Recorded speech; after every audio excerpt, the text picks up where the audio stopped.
Hi friends, bank వినియోగదారులకు ఇకపై శుభవార్త. ఇకపై ఆన్లైన్లో జరిగే స్కామ్లను అరికట్టడానికి ఆర్బీఐ తీసుకొచ్చిన కొత్త rule.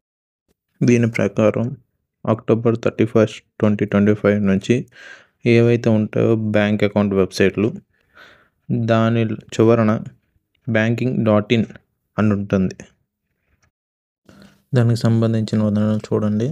Kotak bank.in, SBI bank.in, ICICI bank.in, bank of India bank.in.